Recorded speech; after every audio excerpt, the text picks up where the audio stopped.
What's going on, you guys? Welcome back to the Neighborhood Podcast. I'm one of the hosts of the podcast, Kevin Valentin. And I'm the other host of the podcast. My name is Kyle Davro. Sorry, Kevin and I do this thing before we start every episode where you guys have seen it over the years. You know the thing that Russell Westbrook does before he starts a game where he has his arms off to the sides and he goes like back and forth across the back of his head with his arms? Well, Kevin and I do that before every It's like single a hype up episode. thing. We Kev, how many episodes have we done at this point? Like A 180 hundred something? and something, almost every single episode. It's very rare if we don't do it. Yeah, just this one, I'm not gonna lie, it hurt a little bit. I'm like We're Peyton getting Manning in old. remember that 100th year anniversary NFL commercial where Peyton Yeah. threw a pass and then the guy that he was sitting next to at the table asked him something and then Peyton responded saying, "Yeah, that one kind of hurt." That's how I feel right now. We're getting there, bro. We're getting up there. But I mean, outside of that, outside of my shoulder getting shot, dude, this weekend was lit when it came to sports. It didn't really matter which sport it was, whether it was hockey, whether it was basketball. We had a huge boxing fight this weekend as well. We also had a UFC card this past weekend. Just, dude, this past weekend was super exciting, no matter Jam which packed. sport you were watching. Jam packed. I'm just because I'm like recollecting everything and I'm thinking about it all. And I'm like, dude, we got playoff hockey, playoff basketball, baseball's in full swing, the UFC card, the boxing match, and I mean, like, the Rangers went to overtime with the Devils. Obviously, you had multiple playoff games come down to the wire today and yesterday. It's just like trying to process everything. Like, despite us having an agenda and us preparing and all these things, Kyle and I still have to like sometimes catch up with games we missed. And it's like they may be 24 to 48 hours old, and we'll sit here and we'll watch film or highlights together and have the same reactions at the same time. And we're like, yo, did you just see that? Bro, did you just? It's like we're like Uh, kids in a candy store. well, We just love sports. And we were texting each other the entire time throughout the games today. I know we'll get to it later, but dude, that Warriors Kings game, obviously when this comes out, you guys will hear it on Monday, but when we were watching this game on Sunday, it was just insane. It was one of the best games that we've seen in the playoffs so far. It was just a nail biter that came right down to the end. And I just remember texting Kev after that game went final. I was like, dude, that game was wild. I think you said something like, just dude, I just love the playoffs. Well, it's the only reaction you can give. If you love sports, you may not like basketball, but because it's so fast paced, you don't have to wait for the line of scrimmage to be set up like football. In baseball, you don't have to wait for the pitcher to get set up or the batter. Basketball is legit. Until there's a timeout or a stoppage of play, it's never ending, which It's is like why the basketball playoffs to me are the best round of playoffs outside of hockey because hockey's more physical. I'm just not an overall hockey fan. So that's why, like, when the NBA playoffs are on, the first round is always the best round to me because you have a slate of games every day. Oh, it's speaking of physical, I know you brought up the hockey thing. I was watching the Lightning Maple Leafs game on Saturday. You want to talk about physical? Dude, in the third period, huge fight. Massive. Love me some hockey fights. Like, there were guys sitting in the penalty box for 5+ minutes after this. His Braden Point got wrecked into the corner.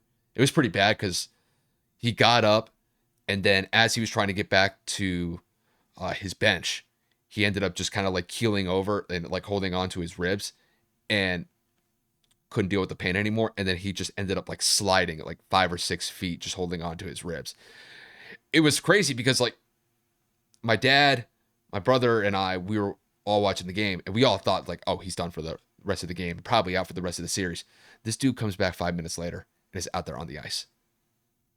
Hockey players are So just different breeds, bro. I'm telling you, dude. Like I know when it comes to hockey, like in the grand scheme of things, it doesn't get as much popularity compared to the NFL, the NBA, and maybe baseball. Baseball and the NHL are kind of Like, it like goes back it's and like a forth. top. I'd probably watch baseball personally, but I mean, entertainment wise, It, you got to go with the hockey game. it's a toss up for bronze as far as I see it. But when it comes to the physical nature of hockey, dude, these guys are on a different level. There was another guy.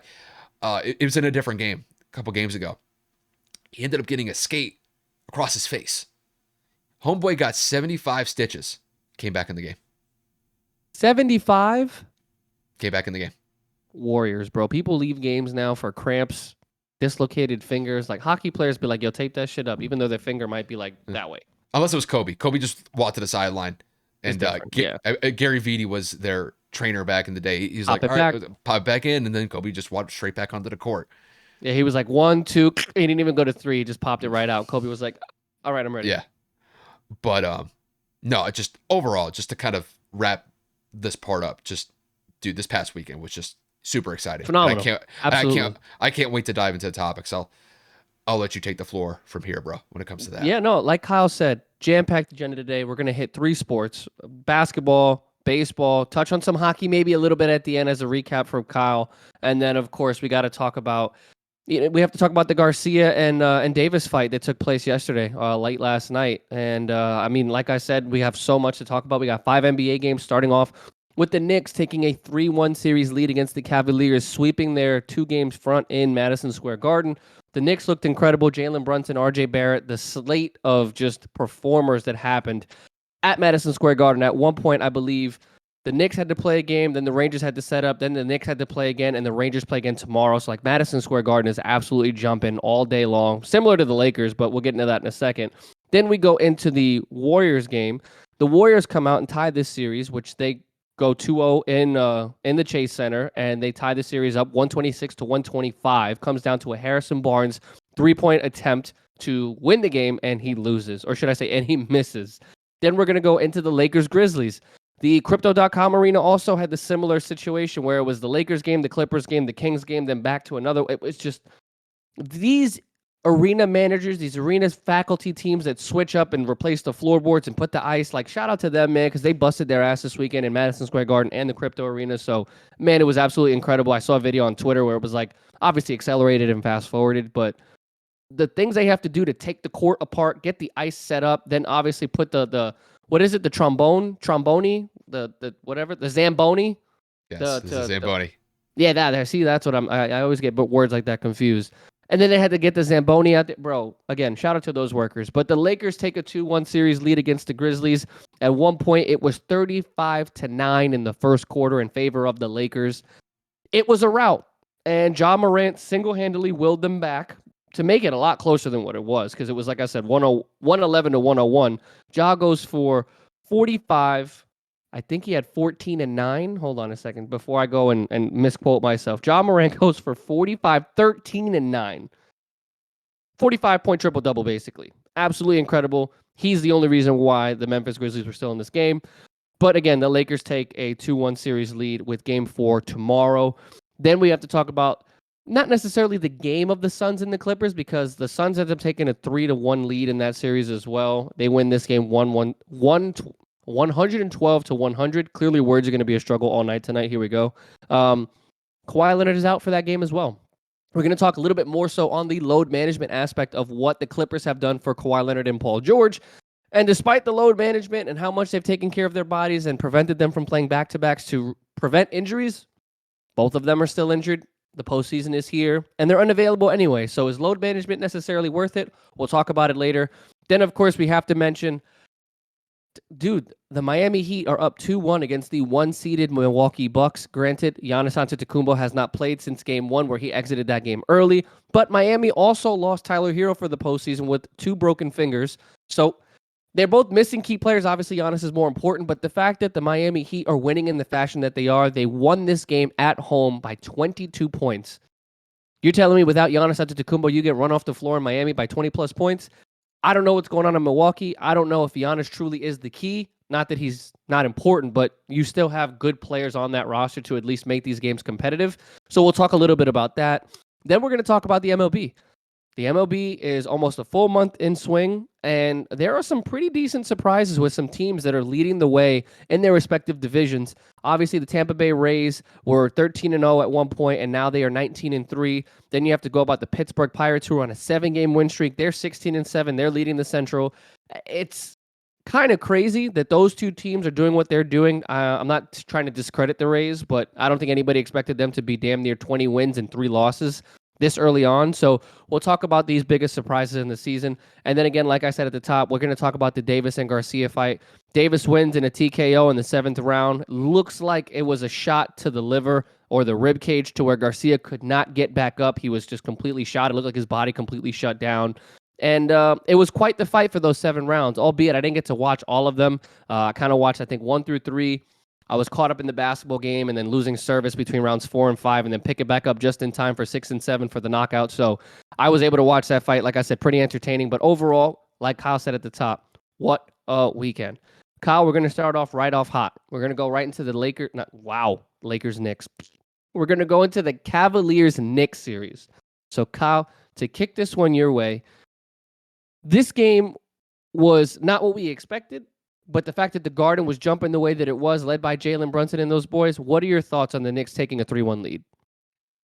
I mean, this was an impressive win from the Knicks as far as I see it, just because Kev and I, when we were picking this series before it started, we picked the Cavs to win it in a relatively close series.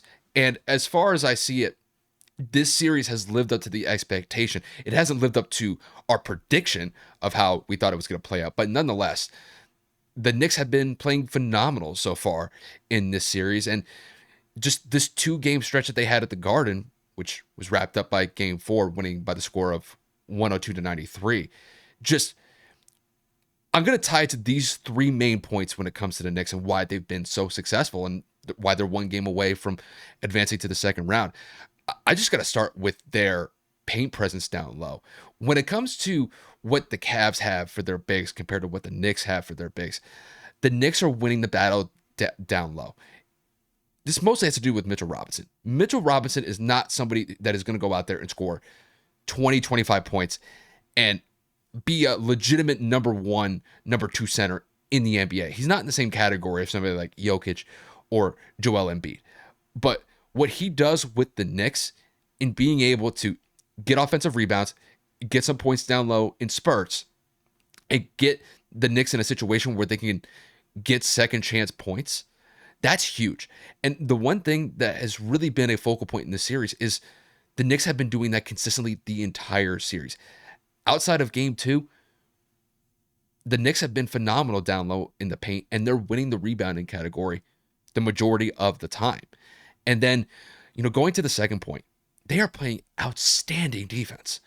In Game 3, they held the Cavs to, I think, the single worst offensive total, not just with what the Cavs have done throughout the entire season, compared to any other team in the NBA this season. I believe the Cavs were the first team this season to not hit 80 or more points in a single game. That's how effective that Knicks defense has been so far. And even in this game in particular for Game 4, they held Donovan Mitchell to a relatively pedestrian performance.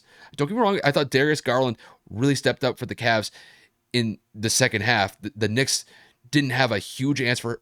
They didn't have a huge answer for him in the third quarter just because he was popping off. But when it came to Donovan, they held him to 2 points in the second half. I mean, Donovan's their number 1 guy. And to hold him to under 20 points, that's a win every single time. And then I think when it comes to the third point, it's just Jalen Brunson and RJ Barrett have been huge in this series. Jalen Brunson almost goes out and scores another 30 points. And then RJ Barrett goes over and scores another 25 plus points. Between the two of them, they scored 55 points between the two of them. That's huge, especially with RJ Barrett struggling early on in the series. Kev made a huge point about RJ within the first couple games of the series. And when he went back to the Garden, it seemed like he finally got into rhythm. He seemed like he finally got back into pace. And he's been killing it. We'll see if it transfers for Game 5 when they go back to Cleveland. But he's been absolutely huge in this series. Just overall, the Knicks have been the better team the majority of the time this series. They're getting great contributions from their star players, and their role players have been critical here. And that's despite the fact that Julius Randle has been struggling the entire series. He got benched in the fourth quarter in that Game 4 against the Cavs. And yet they're still going out and they're getting just these wholesome performances from every guy that you could think of that's been playing up to snuff for the Knicks this year. They've been getting good contributions from Jalen, from RJ, and even Josh Hart. And then you could throw Mitchell Robinson in there just as more as from the rebounding side of things. Overall, the Cavs just don't have an answer to be able to slow down Jalen, RJ, and with them losing the defensive battle, especially in the rebounding category, the Cavs could have this wrapped up. The Knicks could have this wrapped up in Game 5 if the Cavs aren't too careful. And it just seems like to me, the Knicks are on one right now. And I know we kind of saw some good scenes from the Garden. The Garden was hyped that entire 2-game stretch at home for the Knicks, and it's well deserved. The Knicks have been playing very well, and there's a good chance that they could wrap this series up in 5 if they go to Cleveland and get the job done, as far as I see it. So, Kev, I'll kick it to you from here. As a native New Yorker, it's so fun to see the Garden the way that it is. It's crazy to see the city pop off. I mean, after Game 3, the Knicks fans were going crazy. Side Talk New York, if you guys follow them on Instagram, they were having fun with the crowd. And then, of course, today after the game, they shut down 7th Avenue screaming Knicks in 5. I mean, once again, I say it every year come postseason time, no matter the sport. New York City, when all sports teams are performing well, or should I say that sports team in that moment are playing, they're undefeated. The city is just, people don't understand. New York, Philly, Boston, Northeastern fans are just, they're built different, right? So to get into the game, Josh Hart is the MVP of this game. By a mile, not close. The energy that he provides, the spark that he brings. I mean, he told Tibbs today, where I think Tom Thibodeau had told him on the side, like, hey, I'm going to give you a minute of rest. I need you back out there. His response was, I can give you 48 minutes if you need. That's the type of player that New Yorkers love. That's the type of player that the Knicks need. That is the spark that the Knicks have needed to come into the second unit or to come off of the bench. He is starting now because of the impact he directly has on the glass and in transition. But what Josh Hart is able to provide as an overall teammate is irreplaceable. I mean, he scored 17 in one game and he had 10 boards. Then you talk about today, what he was able to do in transition. Again, like I said, he had 19, 7, 2 steals. I mean, Josh Hart is just somebody that's going to go out there and play his ass off, play good defense, and hustle. Those are players that just get so much love in New York. Whether you play for Brooklyn or the Knicks, it doesn't make a difference. But the fact that he's a New York Knick, the fact that he got the New York Yankee symbol in his braids, guys, that is ridiculously lit. I am not a Knicks fan, but I found that to be so fire. So, I mean, again, from an overall game standpoint, the Knicks could not be stopped. Jalen Brunson was on one. I miss Jalen Brunson that much more as a Mavericks fan. Seeing him this successful just makes me really happy for him because he's able to really flourish into his own person. The flower is able to bloom. He was kind of like a bud in Dallas. He was kind of like starting to open up a little bit. You saw the stardom kind of emerging. Now that he is in New York in his own garden, to pun intended, Madison Square Garden, right? It's kind of crazy, man. I'm loving it. I'm happy for him. I'm happy for the city. RJ Barrett heard the cries to say, he needs to bounce back in games 3 and 4 at home. And he scored 20 plus points in both games. So the big narrative for me that Kyle and I are going to talk about right now, dude, Julius Randle, what in the hell is happening with this guy? The fact that he barely played in the second half, was sat down for the fourth quarter. Kyle, I got to get your thoughts. I mean, my analysis on the game is done here. Julius Randle is supposedly the second or third best player, if not, in some New York Knicks fans' minds, he may even be the best player on the team. What he's able to put on the floor with 20 plus points a game, 10 plus rebounds, he can pass the ball. We've seen what he can do. He's a former All-Star. Just can't get it done in the playoffs. What are your thoughts on Julius Randle's performance? We don't have to go into individual screens here. It's just, I got to hear what you're thinking. I think with me, it's just poor shot selection. Because when I look at Julius Randle is a big guy. I don't know what his height is off the top of my head. If I had to guess, he's probably like 6'9", 6'8", somewhere around that. Kind of almost like similar. 6'8". Okay, so kind of similar to what Braun is as far as height is concerned. And Julius is a big dude. This dude is like, what, 240? Somewhere around there, maybe 250. I literally just backed out of that window. It's hilarious. He is 250. Okay. He's just a big guy. Drive into the lane. Use that big size to your advantage. I don't know why he is deciding to just settle for these long-range mid-jumper, these long-range, I guess you could say jumpers. There's definitely some mid-range shots that he could definitely get some opportunities to knock down. But if those jump shots are not working for you, you have to make the adjustment. You have to start driving into the paint, and you have to start either getting layups or getting dunks. Because one of three things are going to happen. Either A, you're going to make the shot, B, you're going to miss a shot, or E or C, you're going to get boy. Wow. Can't even get my ABCs right. Jesus Christ. And C, you might get a foul call and you might go to the free throw line. So I feel like at this point, when it comes to Julius, maybe there's a silver lining here. Maybe this benching in the fourth quarter would be a good thing in the long run. Because I think he, of all people, probably knows that he's struggling. And, Tibbs has got to make the decision to be able to find somebody that's going to maximize the effort for the team and produce at a high enough clip to where they can win games. And if Julius is not that guy right now, Tibbs is going to have to look for somebody else. I think when it comes to Julius, I think this could be something to kind of reshape his perspective, to kind of get him out of this funk. Maybe this is something that he needed. But I think at this point, he needs to simplify the game. I think he should just use that big frame of his and just drive. Just drive the whole game. You might get 1 or 2 charges, but you might get 5 to 6 opportunities to be able to get to the free throw line and make an impact that way. I think if there's an open jump shot where the defense is giving you enough space to work with, take it. Take that 15 to 20 foot jump shot. If you get an open 3, take it.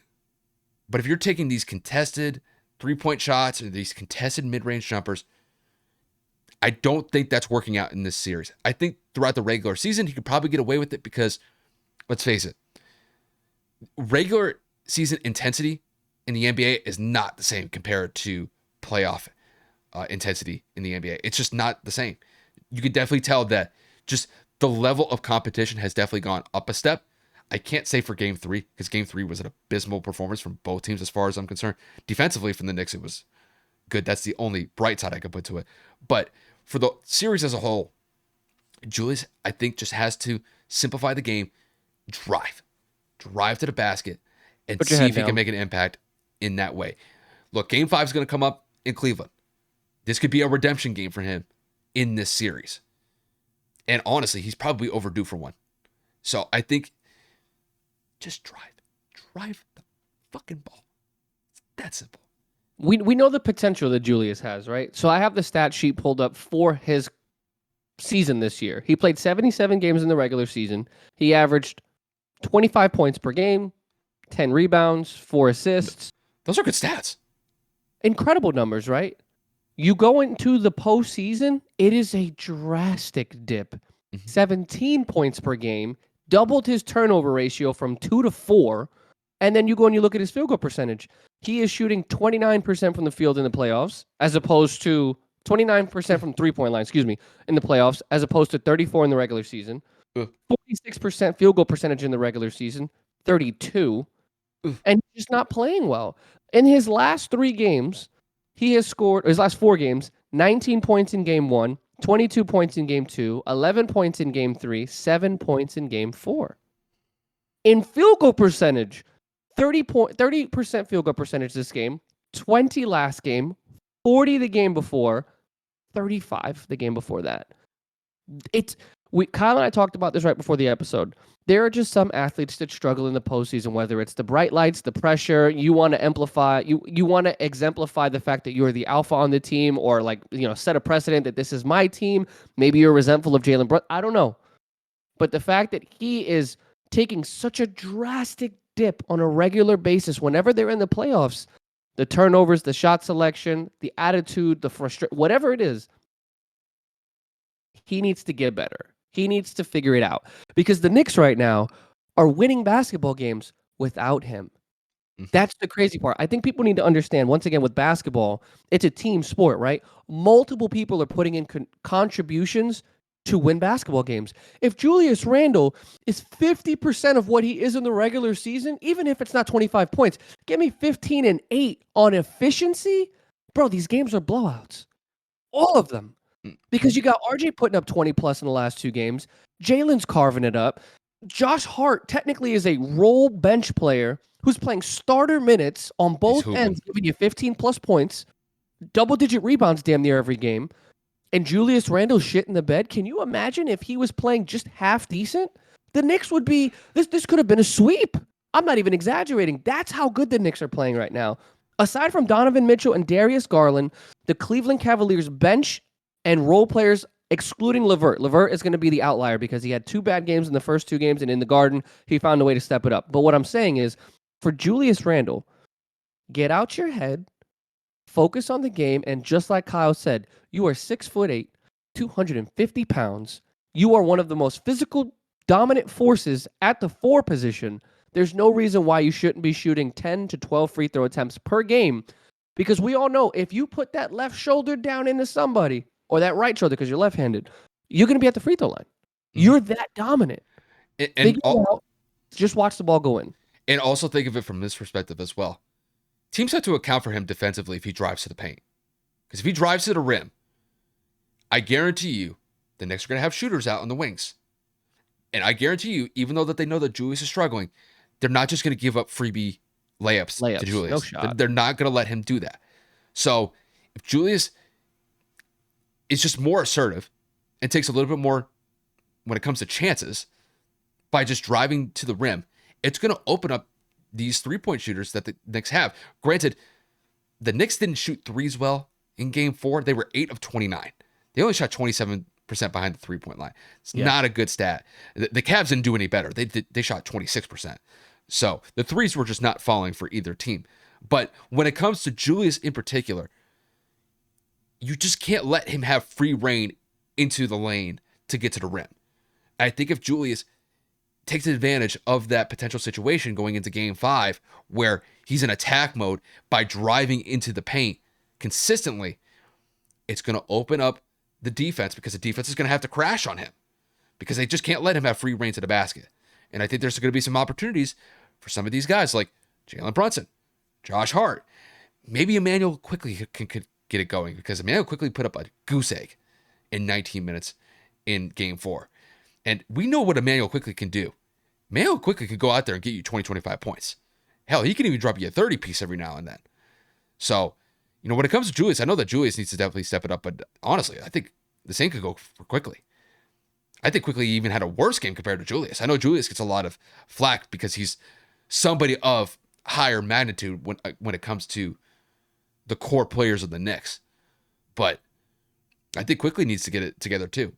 I think if those two guys get it together for this Game 5, and who knows if they advance to the second round, those are going to be the two players you're going to have to look at going into the second round. They're going to have to step up.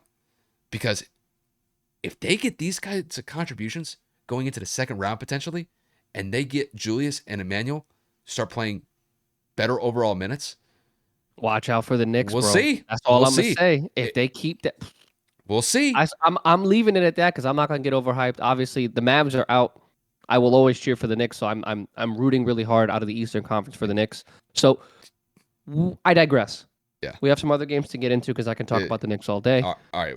What's next? Let me set you up for this one, bro. Because this was probably the best game that we had from Sunday. By far. Without a doubt.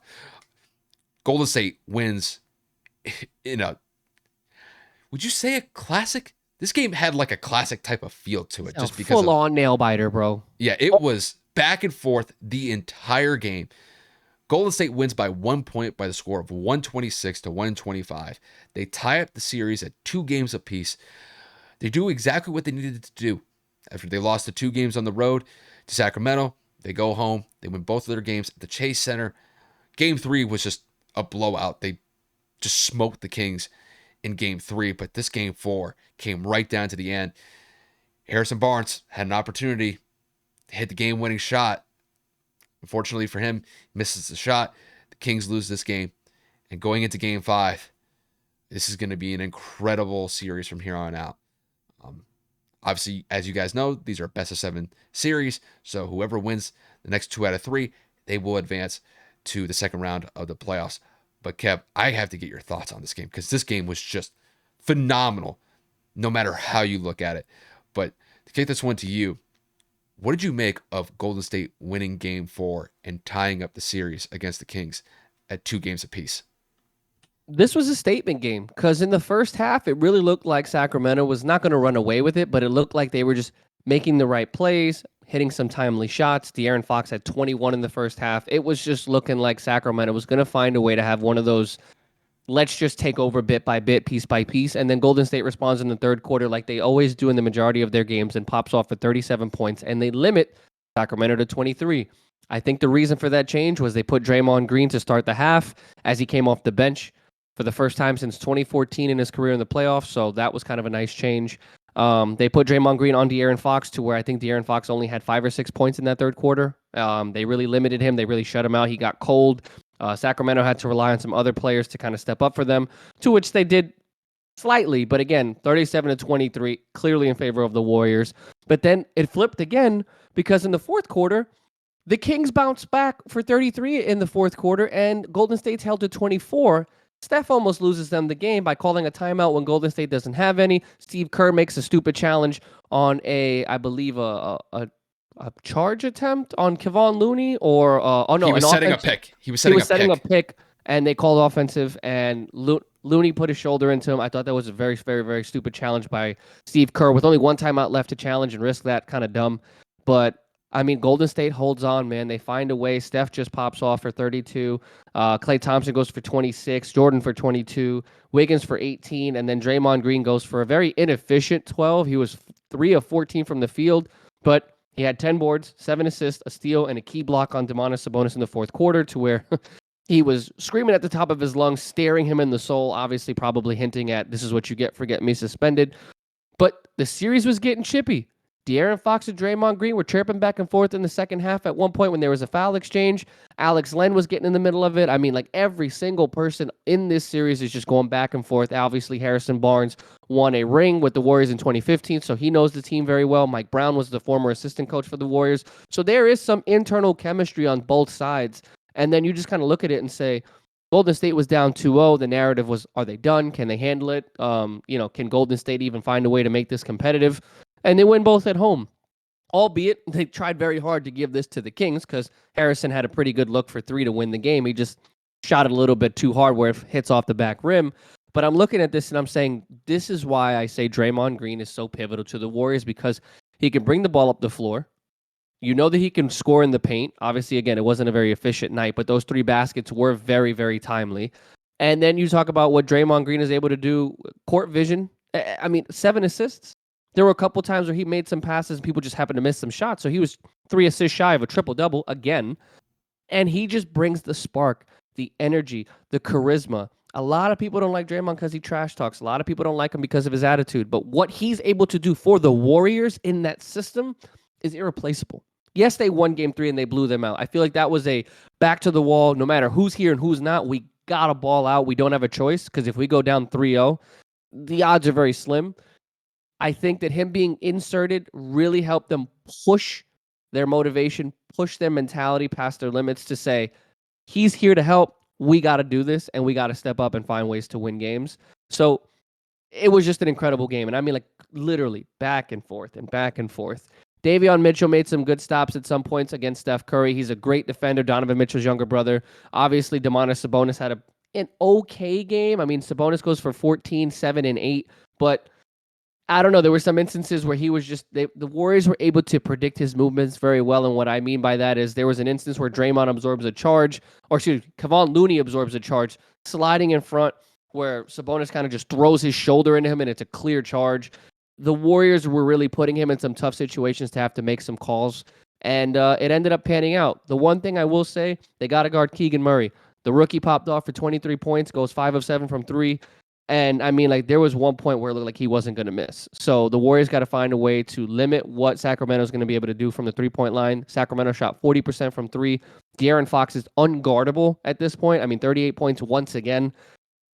Swiper, he's just popping off, man. I mean, he almost damn near had a double-double with 9 rebounds, but I'm going to put caution into the wind here because the Kings played so well, and the fact that it came down to the final shot, this going back to Sacramento, it leads me to believe this series is going to 7, because it just, who's going to be able to win on the road is going to dictate this series, obviously, because it goes 1 in Sacramento, 1 obviously left in Golden State, and then 1 back in Sacramento if it decides to go back. This is going to be pivotal.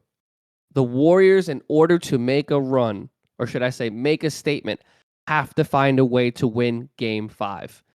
Stephen A. made a very good point. The pressure is 100% on Sacramento. Young, inexperienced, just lost 2 in a row. will that cast, will that team, that core be able to bounce back and say, you know what, we got to take control of this series again. We got 2 games left at home. We can do this. Or will the veteran prowess, the veteran leadership, the experience of the Warriors say, you know what, this is how we're going to take this back. This is how we compete to try to go back to back in terms of championships. And I think Golden State finds a way to take 5, but we'll see what happens. This game was great. Everybody was scoring. It was going back and forth. And I think Kyle and I talked about this as well. De'Aaron Fox is emerging as a superstar. This is his first playoff series, and he is absolutely dominating. Put some respect on the clutch player of the year. Yeah, you stole my thunder on this one, dude. Honestly, there's not really much I could add to it. The main point that I'm going to take away from this game is, Golden State wins by the skin of their teeth. But that's not the main point. My main point is, dude, the Kings are here. Granted, I know they are probably a couple years away from any sort of championship aspirations. These dudes are here. These guys are giving the Warriors all that they can handle. And the fact that Harrison Barnes had the open opportunity that he had to shot the shot, he shot the shot a little too strong for the game winner. I mean, we're talking about the margin of error is this slim, my guy. And, granted, when it came to Golden State, they left the door open for the Kings to take advantage at the end of the game. And just the Kings couldn't capitalize on the last second shot. So, and that was despite the fact that I thought that Curry played well. I thought the fact that Klay Thompson was knocking down some shots. Andrew Wiggins was getting some good shots in there as well. I mean, they pushed Golden State to the brink. So, even though they fell short in this game, I'm actually going to disagree with all of the pressure being on the Kings for Game 5. I actually think it's on Golden State because when it comes to Golden State, everybody knows that they can't win on the road whatsoever. And even if they were to win Game 6, they'd still have to go on the road again for a potential Game 7, knowing that they can't win on the road. The record speaks for itself this year. We're one of the worst teams in the NBA on the road this year, probably the worst. You'd have to fact check me on that one. I may have that one wrong, but they're definitely in like the third worst on the road. They're bottom of the barrel bad. I'll just leave 100%. It at that. And my thing is, the one point that we made about this series before it even started, would Golden State be able to win one of these road games in Sacramento? At this point, they haven't. I think, to me, all the pressure is on Golden State to win Game 5 because there's no guarantee that if they force a Game 7, that they can win that game. Their record this year indicates that. Their style of play indicates that. They're a great team at home. They're one of the best teams at home in the NBA. But on the road, it's like they're a completely different team. They just can't execute. Weird. They can't execute at the level that they can at home on the road. It's really, really weird. And I think a lot of this just has to do with the fact that it seems like when they're at home, their defensive intensity, just the pressure that they bring to opposing offenses, seems to be heightened. And it seems as if offensively they can get it going on the road, but when they need a critical stop on the defensive side, they just can't get it. And I think in this series, the one person that has been giving them fits the entire time has been De'Aaron Fox. They don't have an answer for him. And, the fact that they were able to contain him in that third quarter, but in the fourth quarter, he just took off. He's giving them all that they can handle. And I'll be honest with you, dude. I think if Kevin Huerter was performing even 25% better than what he's been this series, I think the Kings, would be going back to Sacramento for Game 5, potentially wrap up this series. I mean, Kevin Huerter has really been the one player for them that has fallen completely short. You have Keegan Murray, who's the rookie, and balled out in Game 4. Dropped almost 25 points. Was knocking down 3-point shots when given the opportunity to. But Kevin Huerter scored 2 points. He just looks like he's completely out of sorts this whole series. And, another thing that when it comes to these games, especially when it's like a 1-point or 2-point game, Kevin's the free throws. I know this is something that maybe we didn't discuss a lot about, but when it comes to these free throws, had the Kings made all of their free throws That's a 2-point win. I mean, granted, they shot 83% from the free throw line. That's pretty good. But even De'Aaron Fox, I think, missed a free throw or Yeah, two in this game. Monk and Fox missed one. Yeah. So, when the margin of error is this slim against Actually, I am incorrect. De'Aaron missed 2, and Lyles missed 1. De'Aaron makes De'Aaron both of missed his 2. free throws. De'Aaron makes both of those free throws. He gets a 40 bomb and a 1-point win, potentially. Like I said, the margin of error is so slim when you're going up against a juggernaut, against the Warriors, who have been here before. They've been to 6 NBA finals since 2014. They've won 4 of them. Like, this is territory that they have just become accustomed to. But when it comes to the Kings, this is new territory for them. First time in the playoffs in 17 years? Since 2006? And I'm telling you right now, the Kings are definitely going to be a contender very soon. They are on that precipice. I think when it comes to this series, if they lose this series, I'm not really giving up any sort of hope with them. This team is hungry. This team is hungry. They got an A1 player in De'Aaron Fox, who the only thing I could really criticize him on, and this is not like meant to be like a super harsh criticism, is that he's not the biggest 3-point shooter. And he's still knocking them down. That's the crazy part. Bro, he was able to get that deficit to 1 point late in the fourth quarter with a huge 3-pointer. And, they just weren't able to get him in a situation where he was able to get a one-on-one matchup to get the game-winning shot. Had to go to Harrison. Great defense by Steph to help out Draymond up there. So, yeah. yes. It's just, this game 5 is going to be special, dude. With the way that this series has played out so far, I guarantee you Sacramento is going to be jumping for game 5. We won't do a prediction for it, but all I know is get your popcorn ready, because game 5 in Sacramento, that place is going to be wild. And it's going to come down to, can Golden State win on the road? Or can Sacramento keep what they've been doing so far in this series and win at home? Kev, this series is literally neck and neck. It is a wild series. I mean, you called it. It was the series that everybody needed to tune into. Obviously, I picked the Knicks and the Cavs, which has been a good series, but it hasn't been as competitive as this one. Yeah, that game 3 with the Cavs and the Knicks was just an absolute stinker. Yeah, that was kind of boring on Cleveland's part. But with this one, dude, it's just, it's an amazing series. I wish that they could just play this series on out for like a best of 9. Yeah, it'd be great. Just literally give the crowd what they want, right? Just play this over and over and over and over, and the winner of this series wins the NBA championship. I don't give a shit about anybody else. But no, honestly, I'll just leave it at that. But like I said, game 5 is going to be something special. Kev, up next, which LA team do you want to talk about? Dude, we gotta talk about your Lakers. I gotta talk to you about it. I know we were texting, and I know you were watching the Lightning game, because I was keeping you updated on the score in the first quarter, because you were wrapped into that Lightning game. Oh, for sure. But bro, once that Lightning game ended, I went straight to the Lakers game. Guys, when you talk about dominance, you think 15, 20 points, right? You think of a decent, game like that. 35-9 in the first quarter. Single-digit points in an NBA game. In the playoffs, the Grizzlies could not hit the Ocean, if it was in front of them, with a 2x4. Like, they just couldn't touch anything. It was ridiculous. And the Lakers just found a way to dominate between turnovers, hitting some crazy clutch shots, and everybody found a way to contribute once again. So, Kyle, the Lakers go up 2-1. Game 4, scheduled for tomorrow. What are your thoughts on the Lakers just pretty much embarrassing Memphis outside of Ja Morant dropping 45 points? The Lakers were extremely impressive at home. And I was just utterly flabbergasted by the fact that in the first quarter, they were up 26 points, 35-9. I think if I had my math right, I think it's 26 points. It was an unbelievable start.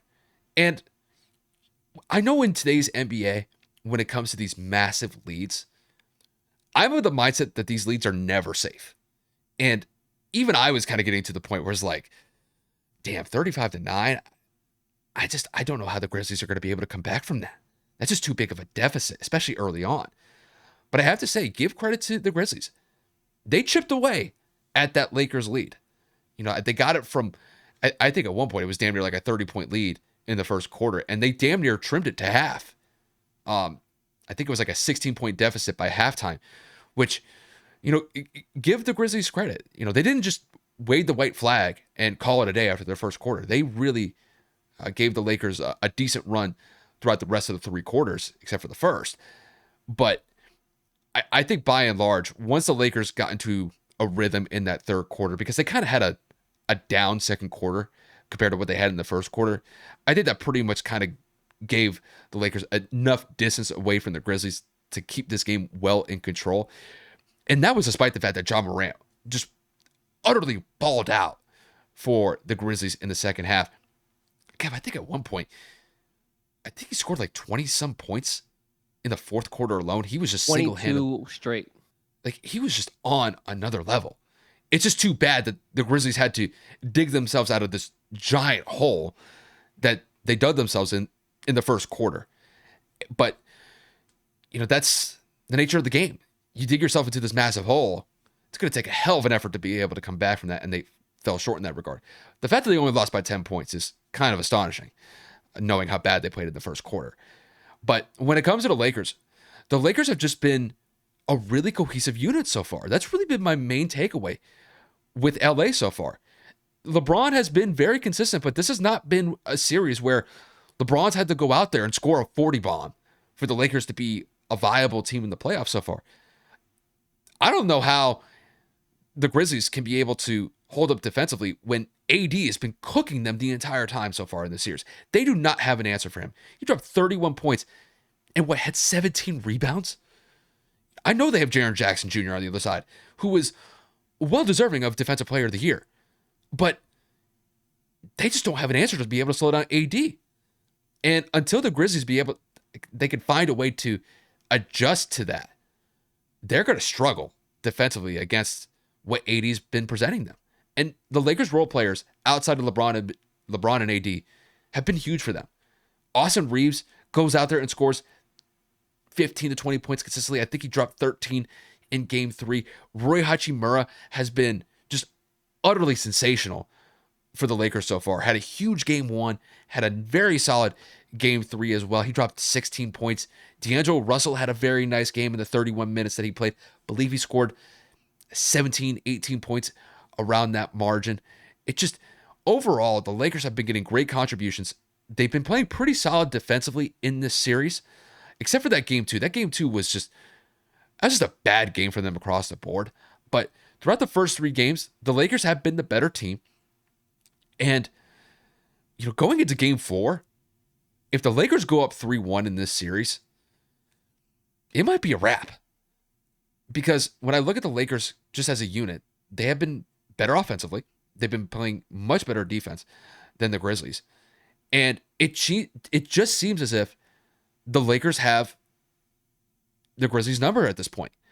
And unless the Grizzlies can use their youth and athleticism and really tire out this Lakers unit, which in some cases is a little bit older knowing LeBron's age, unless they can find some pathway to be able to correct here, it looks like the Grizzlies are going to be bounced out of the first round of the playoffs, which would just be utterly astonishing because, going into the series, I understand, like, for me, I am a Lakers fan.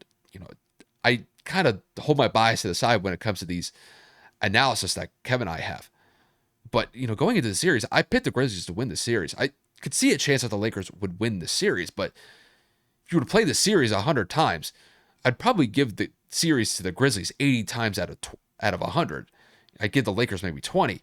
But no, the series has been honestly one-sided in favor of the Lakers. And depending on how this game 4 goes, if the Lakers go up 3-1, that would be huge for them. But if the Grizzlies tie the series up at 2 games apiece, that'd be huge.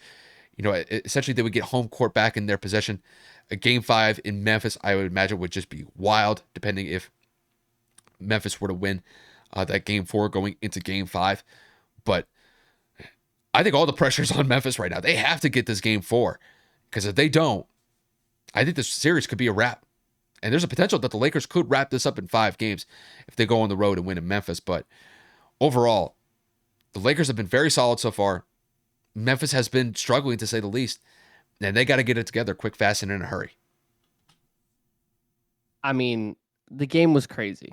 I am kind of just in awe that LA jumped out to such an aggressive lead, and that's no disrespect to the Lakers. We all know what Anthony Davis, LeBron James, and that supporting cast can do, but an embarrassing output like that for the Grizzlies in the first quarter was just not something I would have expected. Despite Ja Morant being injured obviously at the end of this game, but he didn't look very injured at all, just because of how well he performed. There wasn't much help outside of Desmond Bane, man. I mean, Jaren Jackson Jr., not only on the defensive side, was getting cooked by Anthony Davis, but offensively, he was only able to give you 13 and 5, 4 personal fouls, 6 turnovers. I mean, Jaren Jackson Jr. was getting bullied. He couldn't get anything going at the strike. I mean, he was 4 of 4, but he wasn't at the free throw line, is what I mean. He couldn't get into a rhythm to make his presence in the paint well known. And like I said, everybody outside of Desmond Bane was just non-existent. I mean, Dillon Brooks ended up getting ejected for a questionable call with flagrant 2. I think he hit Braun with his offhand, what looked to be going for the ball. You can make the argument that he wasn't. It looked a little dirty, but I mean, again, due to his checkered past and history of his ejections in the playoffs as well as in the regular season, Dillon Brooks he's Dillon Brooks. He gets too much attention as it is. There's not really much I can say there. But, I mean, like, Luke Kennard goes for 4. Roddy 2. Aldamana, whatever the hell his name is, 6. Tillman goes for 6. Like, a bunch of no-names, realistically, outside of Tyus Jones, who ends up getting 0 points, who is the highest paid backup point guard in the league. For those of you that are unaware, I believe he makes $15-16 million a year. Donut. So, not the greatest look for him either. But I'm looking at this in general, and I'm saying Ja Morant single-handedly looked at this team and said, yo, I need some fucking help. 45, 9, and 14. There is not much more a man can do. 13. There's not much more a man can do with a busted hand, shooting hand nonetheless, other than what he did. I mean, if he would have went for 50, 60 points, I wouldn't have been surprised. Like Kyle said, 22 straight points in the fourth quarter. Could not be stopped. The Lakers couldn't guard him. Even Braun said it. That boy's good. There's not much you can do in somebody at his level when he get into a rhythm. But I'm like I said, I'm looking at this and I'm saying the Grizzlies had 18 turnovers. They really could not do much. Anthony Davis was a monster. I mean, Anthony Davis had, I don't want to quote the wrong thing. I think I knew. He did have 30. He had 30, 17, 2 steals, 3 blocks. The defensive presence of Anthony Davis is being known. It's being felt. And I love what Darvin Ham has situated and looked at Jared Vanderbilt and said, I don't give a shit if you score 0 points, which he didn't score. You are going to follow Ja Morant like white on rice. Ja popped off for 45, but Vanderbilt knows his assignment. I'm going to be a defensive pest, and he also had 3 blocks and 2 steals. So they put somebody that is kind of an offensive liability to an extent outside of his pure athleticism and the occasional corner 3. He's out there just chasing the best player on the floor all night. He had a positive plus-minus of 9 because obviously switches when Ja comes out the game and obviously guarding other people in transition. But I love what Darvin Ham has assigned him to do because you're going to get scoring from the other players on the floor. Reeves, Davis, Braun, obviously Rui Hachimura, who's been stepping up. But overall, the Lakers look like the better team this series. Ja missed game 2, we all know, and it didn't matter because we talked about this before. The Grizzlies play better without him. It kind of shows once again that everybody really is on a different kind of pace when Ja's out of the game. But when you go for 45, 13, and 9, you can't really make the argument that the team was doing more with him, or should I say they were playing better with him. Ja was hot. You got to feed the hot hand. Obviously, the other players weren't doing much, and the Lakers just look unstoppable at this point, man. If they were to take a 3-1 commanding lead headed back into Memphis going into Game 5, I wouldn't be surprised. I do expect for them to bounce back, but due to the lack of depth that Memphis has, I mean, just, again, going down the list of players that nobody really knows about, we're Conchar, Roddy, Aldama. Don't be hating on Roddy. Don't be hating on Roddy now. I'm not hating. I'm just saying, like, these are nobodies realistically. Like, there is no depth to this bench. Steven Adams isn't there. Obviously, Dillon Brooks gets ejected, which he isn't exactly any. I mean, before he gets ejected, he was 3 of 13. Doo-doo. So you weren't really missing much. This might have been worse if he was still playing. So to be honest, like I said, the Memphis Grizzlies are missing some depth on the bench, but they're also not getting Kennard involved. I think that's a really disappointing look for them because he's probably one of the best 3-point shooters in the NBA. He only put up 1 3, only had 4 shot attempts. 25 minutes, yes, but he would look like he was just getting cardio because they weren't really getting him involved. For them to bounce back, supporting cast has to help. Obviously, they got to play a little bit better defense, but overall, the Lakers look phenomenal. And if they were to take a 3-1 lead, I wouldn't be surprised. Yeah, it just, for me, I'm just surprised at the fact that, we're 3 games into the series. Obviously the fourth one's going to happen on Monday night, that the Lakers would be in an advantageous situation at this point. I would actually expect at this point, going into the series, that the Lakers would have been down 2-1 going into game 4, which would have given all the pressure to the Lakers to win game 4. And then you got a game 5 in Memphis to try to go up 3-2. But it's just, for me, when I look at the Lakers, their role players have just been phenomenal. That to me, maybe Does the everything. AD part, and maybe the AD part where he's just been absolutely cooking and the Grizzlies have no answer for him. To me, that's a series right there. LeBron's not going out there and putting up 35, 40 points. It's not like LeBron is carrying the whole team on his back like he Doesn't did have in to for Cleveland. him. He's getting help, which is really probably refreshing for him, knowing that the last couple of years for the Lakers have been kind of tricky ever since they won that finals back in the bubble. So I think if the Lakers can be able to keep up the consistency from LeBron and AD, if they could average somewhere around, let's say if they combined for 50, 55, I think that will work with them because that's basically what they got last game. And then if they're getting, 30 to 40 from Reeves, Hachimura, and D'Angelo Russell, I think you take that any day of the week. Facts. The only thing is, though, when it comes to Memphis, you got to deal with Ja. And it's like you said, Kev, when it came to his hand injury that he sustained in game 1 and missed game 2 because of, it looked like a complete non-factor going into game 3 because he just absolutely took over. So I'm not really worried about Ja's injury status going into game 4. He's going to be ready, regardless if he's dealing with any sort of swelling in his hand or not. But overall, I think the Lakers have done a very fantastic job. They've done a fantastic job against them so far, and we'll see what happens going into game 4. But I think all the pressure's on Memphis. They have to get this game 4. They got to even up this series. Because if they do that, Memphis is going to be popping. Very similar to what I said with Sacramento for their game 5. Memphis would be in that same situation if the Grizzlies were able to tie up that series after game 4. But with that said, we are going to kick it over to the other LA team. We're going to focus on the Suns and Clippers series. Just to kind of give you guys a quick recap of the last 2 games that happened in LA with the Suns and the Clippers. In game 3, the Suns defeated the Clippers by the score of 129 to 124. And then in game 4, the Suns were able to defeat the Clippers on the road by the score of 112 to 100. So the Suns go on the road, defeat the Clippers twice at the Crypto.com arena. I'm still mad about the fact that Staples gave up the naming rights to that arena, but nonetheless, the Suns got the job done. And the bigger point that we could look at with the Clippers was Kawhi Leonard was not active for both games 3 and 4. He's dealing with some knee issues. I believe it's specifically a knee sprain. He re-aggravated in game 1 and played through in game 2. Yeah, and he missed both, like I said, games 3 and 4 in LA, and you could definitely tell that not having him on the court made a pretty big impact. That was despite the fact that Russell Westbrook went out and scored like damn near 40 points in game 4. Basically put the team on his back. Just didn't have enough to get over the hump in game 4 for the Clippers. But it's mostly going to be about Kawhi. I think that's where a lot of the focus is being paid attention to right now when it comes to the Clippers. So, Kev, I got to kick this one to you. With Kawhi missing both games 3 and 4 for the Clippers, is this load management thing coming back to bite the Clippers, knowing Kawhi's injury history, especially with the knee issues that he's been dealing with over the last couple of years? I think load management's a crock of shit, man. A lot of former athletes are talking about it, former NBA players, even current players like Anthony Edwards, albeit he's only 21 years old, so he's still got a lot left in the tank. He's a lot more, I guess, healthy, less mileage on the body. But I mean, like you go to the NBA to play the games.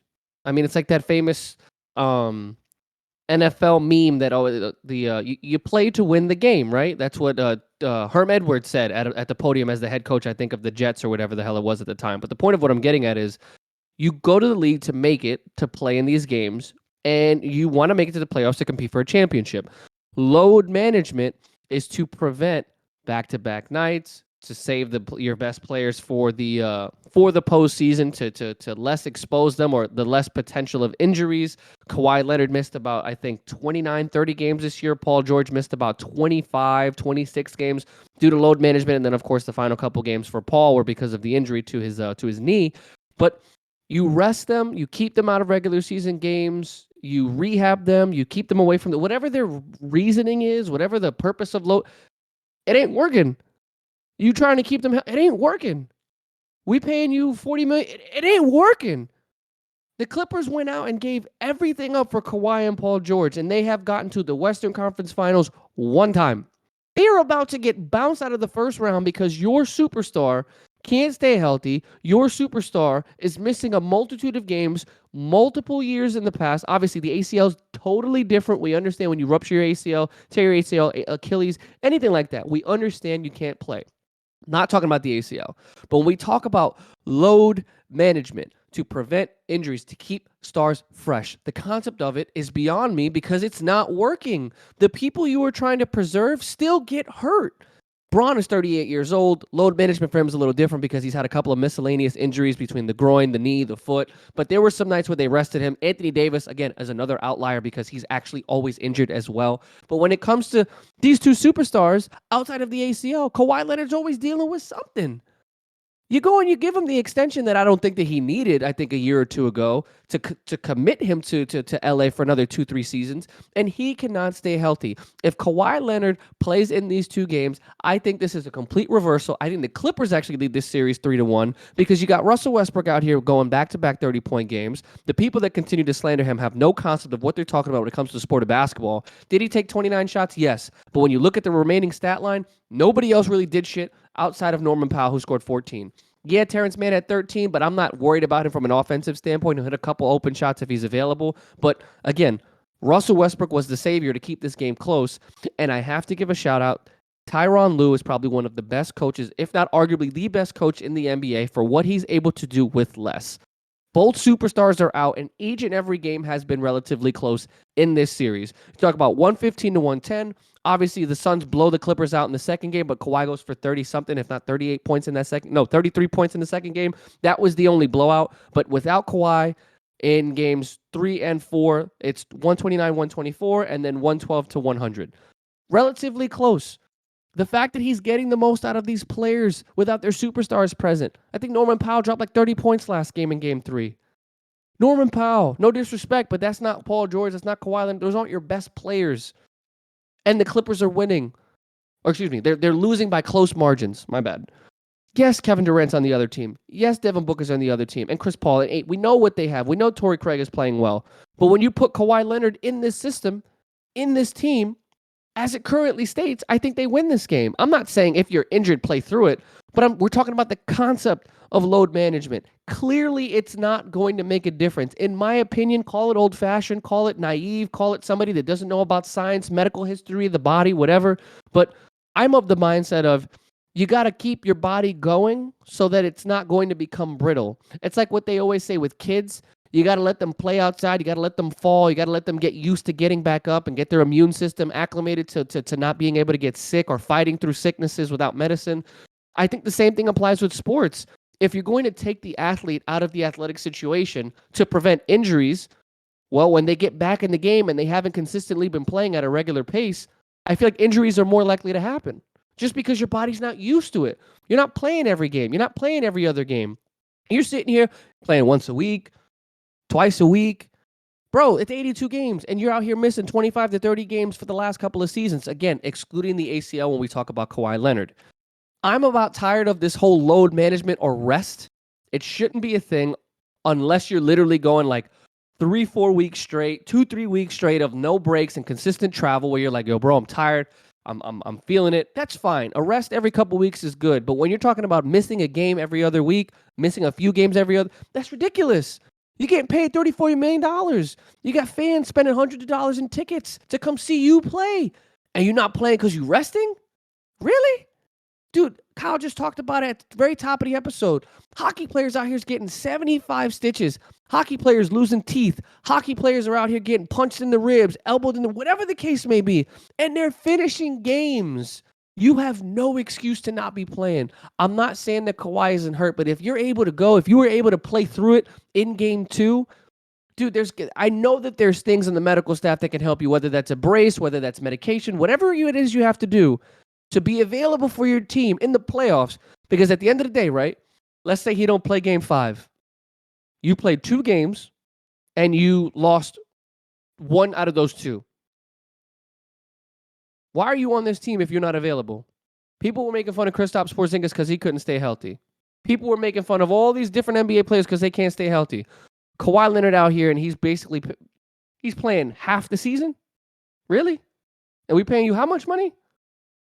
I'm not having it anymore. I think the load management's a crock of shit. I think you should be playing as many games as possible because clearly preventing your body from injury or lessening the percentage of risk and injury, does it matter? I don't think so. And you could also look at the situation that Victor Oladipo just went through. He tore his patellar tendon. And prayers up to Victor, man. Granted, I know that Victor wasn't getting a lot of burn, but it is a point when you put a guy out in a situation where he hasn't gotten a lot of game time in recent memory with the Heat, and then he goes out there and he has this unfortunate knee injury, which is just, it's awful because this is like, the second or third major injury that Victor's had to deal with. He tore his quad. Now he just shredded his knee. Yeah, I feel like I'm missing it. I feel like I'm missing his Achilles. I'd have to look it up. I don't know off the top of my head. But the fact that the matter is like there is a consistent theme when you don't put your body through that stress consistently. When you put it to its paces, and in this case, you're talking about at least 40 to 45 minutes in an NBA game, this Kawhi issue, yeah, I think injuries do become more prevalent if your body's not accustomed to it more typically compared to somebody that's out there consistently. So honestly, I don't really have much to add. Kev pretty much hit the nail on the head as far as I see it. But when it comes to how I see it with Kawhi, if he has a legitimate knee sprain, where, guys, I've never had a knee sprain before, but I've had ankle sprains before. And depending on the severity of it, you just don't want to go out there and test it and make it even worse. Because I'll put this into perspective for you guys. Kev and I were playing basketball a couple years ago. This was back when we were in college. Rolled my ankle. Kev, you vividly remember how bad that ankle sprain was, right? Kyle, what were you wearing on your feet, bro? I was wearing low tops. I'm not talking about that. No. I was wearing running shoes. You weren't wearing low top basketball shoes. What were you wearing? I was wearing running shoes. I think I was Not wearing just some running Nike shoes. You were wearing what? I think I was wearing Nike free runs. Flyknits. Yeah, I was wearing Flyknits. I was driving to the left. I was driving to the left too. It's the equivalent of this fucking tissue on your foot. Kev, I don't think it would have mattered, dude. With the way that I stepped, even if I had high tops, my ankle went through it. I don't think you would have lost your footing if you had grip. I stepped on your foot. No, you didn't. You were driving and you misstepped because your ankle went under. I thought I stepped on top of your foot. No, you slipped completely. Because remember, there's sand out there on the court. I swear to God, I stepped on your foot. If you stepped on my foot, I didn't feel it. Bro, all I know is this man's ankle was the size of this microphone, like the ball part. Bro, Kyle's ankle blew up like a balloon. We had to go to the ER. He was screwed. It was huge. You know what's crazy, though? Like, I wasn't, like, that, like, traumatized by it. I just was like, all right. Traumatized? I was just, bro, we walked into the ER, and he was like, I think I'm fine. I stopped him at the door. You know I was kidding, right? You know I was kidding. Like I said, I need you to act like you're in dire pain. And he was like, what? You want me to milk it for sympathy for everybody that's in the hospital? No. Guys, listen. As someone who has been in the emergency room 100 times in their life, because I'm always hurt. We've talked about this. I'm just an unfortunate, brittle adult. I was a brittle child as well. The point of what I'm getting at is, right? You and Kawhi both, right? When you go, shut up. When you go to an emergency room, if you are not in dire pain, everybody has been in those situations where you're going to sit in that ER for 6, 7, 8, 9 hours because they're handling priority. I said, bro, I need you to act like you're in massive pain. This motherfucker wanted to walk in, and I said, no, I need you to hop on. I think my brother was with us, my older brother, right? Yeah. I think my shout out to my brother. It's his birthday. It was his birthday yesterday. Happy birthday. Turned 31 yesterday. You old bastard. I told him, I was like, get on my brother's shoulders, like let my brother hold you, and we're gonna get you we're gonna get you in a wheelchair. We're gonna make it seem like you're in a lot more pain than what it is. And we got seen a lot faster because if you would have walked in on your own power and you would have been like, I'm fine. If they would have asked you on a scale of 1 to 10, what's your pain? And you would have been like, a 2. We would have been there forever. There's honestly, a method to my madness, is what I'm saying. See, Kev, this is one thing that you don't understand. I'm trying to make the best of a bad situation. I'm not trying to be in utter dire pain. Because it's not about that. It's about getting out of the ER before the next day. I was going to be out of there relatively quickly. I wasn't no, like you weren't. I wasn't like dying of the flu where it's not about that though. You're missing the concept. If you would have said you were fine, we would have been waiting there for 6 hours. That's not the point. The point is while we were there, your brother and I were having a hell of a time. We were having a great time in there. We were watching Family Guy. We were cracking jokes. We were making you uncomfortable. You don't talk about that part. I was getting mad because I was like, the nurses are going to look over and be like, he's fucking lying. And they're going to keep us here forever. I didn't want to be in the ER all day, okay? First of all, whatever I say, it doesn't really matter. They could look at my ankle. It's like, oh, yeah, that's pretty bad. It's like, even if I'm having a positive attitude about it, it's like, dude, it's like, okay, like my ankle's bad, but it's not like I'm like dying on my deathbed. I have to make the best of a bad situation. Your brother totally got that. But it's because my brother was like, we're already fucking here. Yeah, and it's like you might as well crack some jokes and have some fun with it. Yeah, you were not having it that day. I was not. I said, you see, I told Kyle before we started playing. I said, bro, you ain't got no hooping shoes. He's like, bro, I'm fine. I got it. I was like, all right. That was a bad roll too. It was a bad ankle roll. Anyway, back to the point. The load management is a crock of shit. Yeah, I think that it needs to stop. Well, I mean, with Kawhi, I don't know what his knee issues are post the ACL. You know, I don't know if... I think it's the other knee, though. That's what if I remember correctly from what I read, they said it's not the same knee towards ACL, which means this is a completely different thing. I understand that, but Kev, have his knees been a consistent issue over the last couple of years, even before the ACL? Yeah. Guys, we were talking about this before we even started recording. It wouldn't surprise me if Kawhi is dealing with some sort of potential arthritis in his knees that maybe hasn't been publicly discussed. Kevin and I were even talking about Brandon Roy back when he was a member of the Portland Trail Blazers, where his career was cut short due to a degenerative knee issue. And when it comes to Kawhi may be unfortunately dealing with something that just is that kind of comes with the territory of like a degenerative knee issue. I don't know if that is the case. If he's missing this amount of time consistently over the last couple of years, and it happens to be because of these knee issues that keep popping up, it could just be the wear and tear that his knee is just not holding up due to all the minutes that he was dealing with probably earlier in his career. So when it comes to Kawhi, I think when it comes to the knee sprain, it's real. Like, I don't want to miss that point entirely. Definitely not fake, no. But I think when it comes to the load management thing, I think privately, there's something going on with his knees. And if it's a degenerative knee issue or if it's arthritis,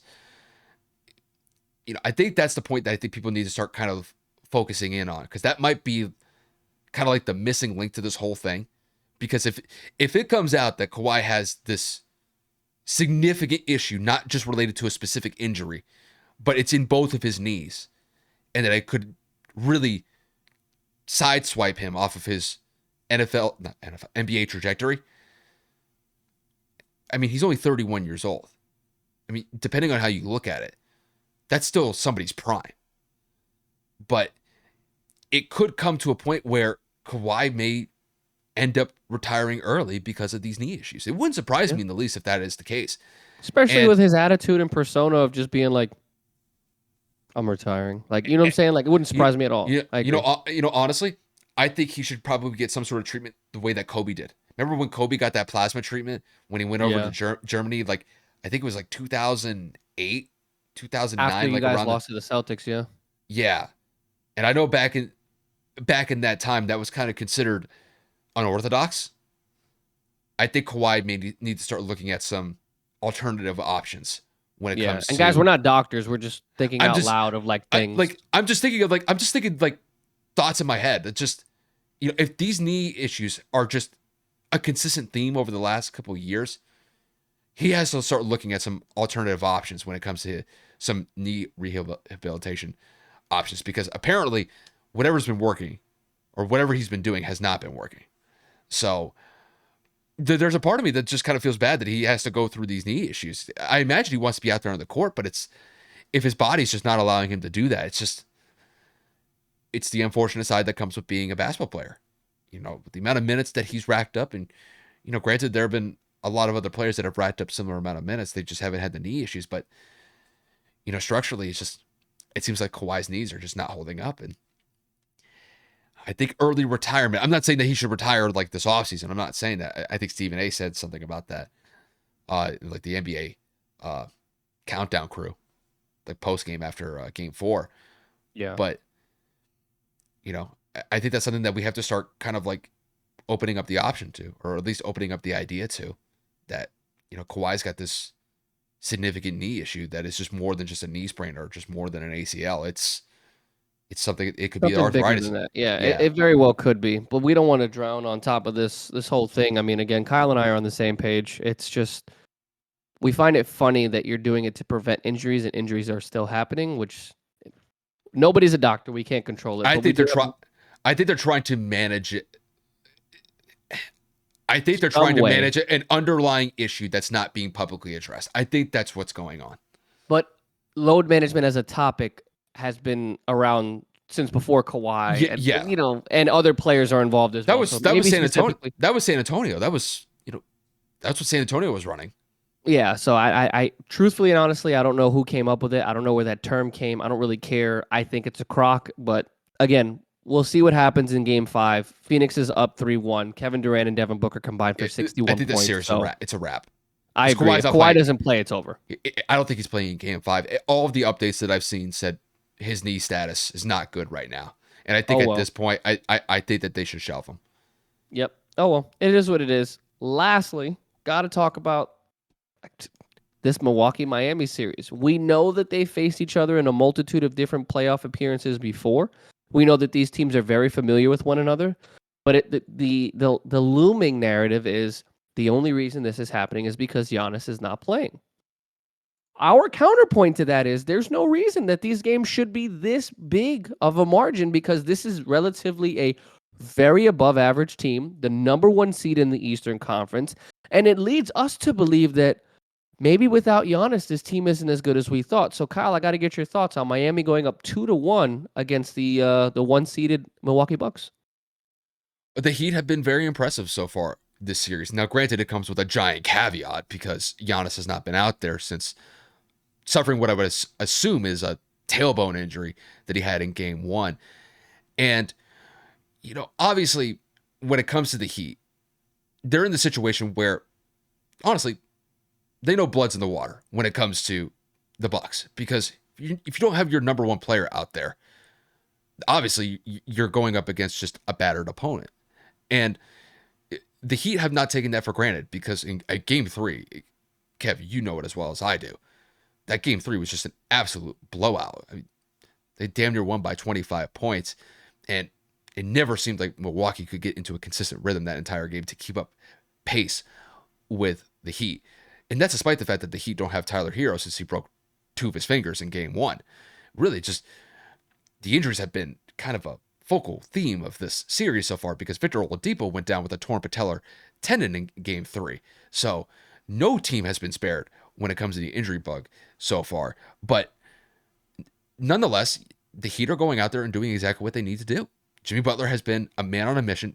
The reemergence of playoff Jimmy has appeared once again, and the Bucks just don't have an answer for him whatsoever. In Game 2, you could say that maybe they had an answer for them, but that was mostly just because the Bucks offensively, they just could not miss. They damn near scored 140 points in game 2. The Heat still scored 122. So, unless the Bucks are going to go out there and score 120 points without Giannis, which is a pretty tall ask as far as I see it, the Heat have the advantage in this series. And honestly, they should, because Giannis is an MVP caliber player. And when you don't have that, granted, Chris Middleton has been playing pretty solid in this series so far for the Bucks. Drew Holiday, pretty decent. But after you get past that, you're dealing with some role players. You're dealing with Bobby Portis, Brooke Lopez, Pat Connaughton. I mean, is that going to be enough? More than likely, probably not. Now, if Giannis were able to come back into this series, I think this series swings heavily in favor of Milwaukee, because I think that Giannis will bring that stabilizing force to the Bucks, which would be a good sight for them at this point. I think that would get them back into the series, and it could potentially lead them to win this series in 6 or 7 games. But if Giannis does not come back in the series, this is the Heat's series as far as I see it. Because if they were to hypothetically lose this series against the Bucks without Giannis, you want to talk about a bad look? Kind of putting it into a description is kind of tricky for me, because the Heat should win this series pretty convincingly if the Bucks didn't have their number 1 player to go with.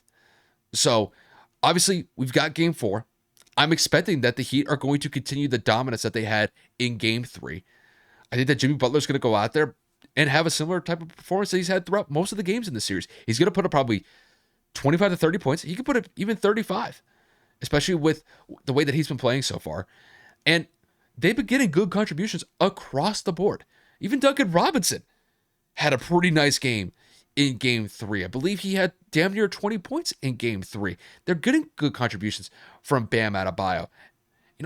Obviously it sucks that they don't have Tyler Hero, because he can go out there and give you another 15 to 20 points consistently as well. So, as far as I see it, with the series going into game 4, I doubt that Giannis is going to play. I know that he's been questionable on the injury report, but the Bucks have been pretty quick to list him as out going into these game time decisions. So I'm not really banking on the idea that Giannis comes back for game 4. If he does, that's a huge plus for the Bucks, but I'm going to go with the Heat simply just because I can't bank on Giannis playing in game 4. I think if Giannis comes back, it could potentially be game 5, and then the Bucks would have to potentially win 3 games in a row to get to the next round. And I think at this point, that may be too big of a hole to come out of as far as I see it. So I think it's the way that I see it currently. This is the Heat series from here on out. And really, it's in their hands at this point as far as I see it. It's weird for me because everyone knows I love Jimmy Butler. He might literally be probably my favorite player in the NBA, if not one of. I can't definitively say that this series is over, even if Giannis is out for the remainder of it. Here's why.